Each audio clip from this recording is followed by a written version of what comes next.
Innovazione sociale si intende quel processo attraverso il quale una società cerca di dare delle risposte utili a nuovi problemi che si pongono, piuttosto che a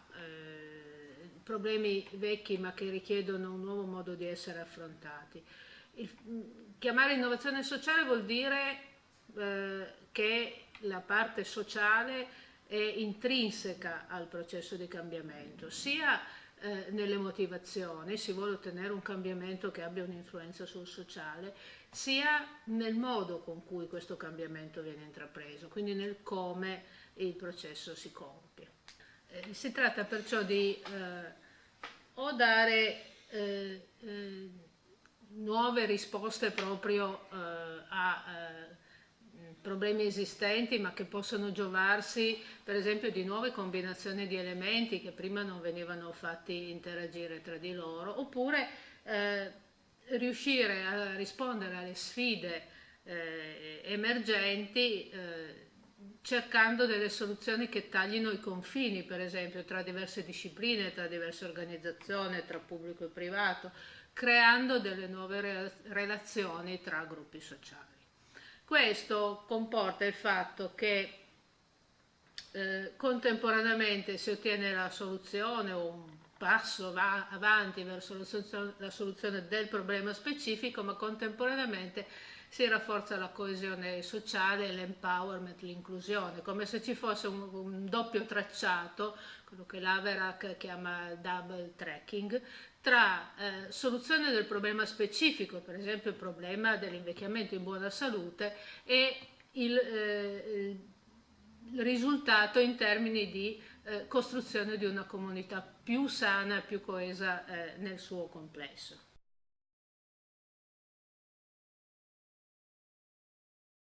In particolare, a proposito di invecchiamento sano ed attivo, una delle innovazioni dal punto di vista concettuale dell'ultimo periodo è il cominciare a pensare in modo sistemico a questo problema. Innanzitutto in una prospettiva per ciclo di vita, per cui l'azione per un invecchiamento sano e attivo in realtà riguarda tutta la vita di una persona a partire dalle sue prime fasi. La seconda è che si è abbandonata la prospettiva semplicemente di, con un vecchio slogan, aggiungere anni alla vita, ma passare alla prospettiva dell'aggiungere vita agli anni, quindi considerare la fase finale o la fase della vita che va oltre all'età normalmente considerata attiva in realtà una risorsa per la società e non soltanto un carico.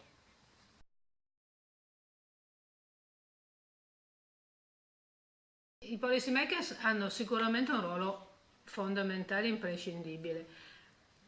Il problema è che spesso i policy makers che sono amministratori hanno una visione limitata nel tempo, hanno il respiro corto, mentre per accompagnare questi processi bisogna avere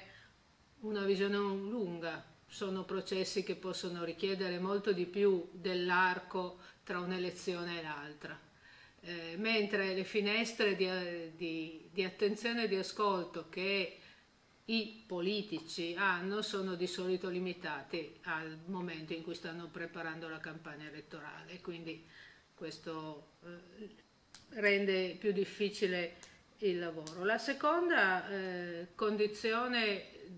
che i policy makers dovrebbero mettere in atto, e su questo dovrebbero essere aiutati, è l'ascolto, cioè riuscire a davvero avere una posizione di ascolto recettivo delle proposte e delle sollecitazioni che dall'esterno vengono. Il terzo aspetto è il fidarsi della propria comunità, nel senso di accompagnare dei processi più che farli calare dall'alto, formalizzando però le soluzioni, integrandole nelle strategie di pianificazione più generale di un territorio. E conseguentemente bisognerebbe che allo sviluppo delle innovazioni fosse dedicato, come in qualsiasi buona organizzazione, un budget specifico.